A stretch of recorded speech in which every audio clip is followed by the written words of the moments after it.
welcome to this edition of Outdoor Wonders, a devotional where we discover biblical lessons from God's great outdoors.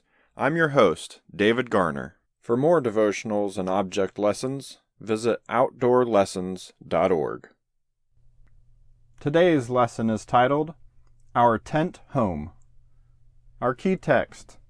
Now we know that if the earthly tent we live in is dismantled, we have a building from God, an eternal house in heaven, not built by human hands. 2 Corinthians 5:1, BSB. I think Paul the Apostle would fit in well if he were alive today. He loved to travel and spent a lot of time living in a tent. He also wrote to his friends a lot about his travels, so he would probably enjoy using social media. Paul was very knowledgeable about tents because he was a tent maker. He knew how portable they could be. He also knew how many drawbacks they have as a permanent residence. Tents make a nice temporary home while traveling, but they are not ideal for living in long term when compared to a permanent house. In the key text, Paul is comparing our life here on earth with our future life in heaven. The Bible assures us that this life we are now living is temporary. It does not have all the comforts of a house.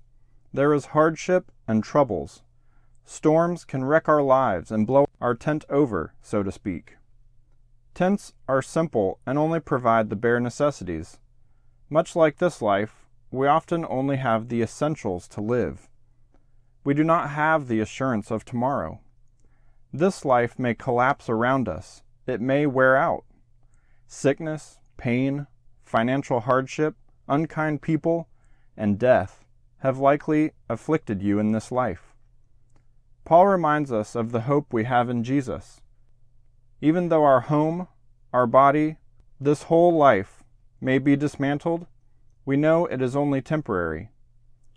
God is building us a permanent home in heaven where moth and rust do not destroy, where thieves cannot break in and steal. Matthew 6:20. He is preparing new bodies that are incorruptible. 1 Corinthians 15:52. He has prepared a place with the tree of life that will provide healing to the nations, and where every tear will be wiped away. Revelation 22:2 and 21:4.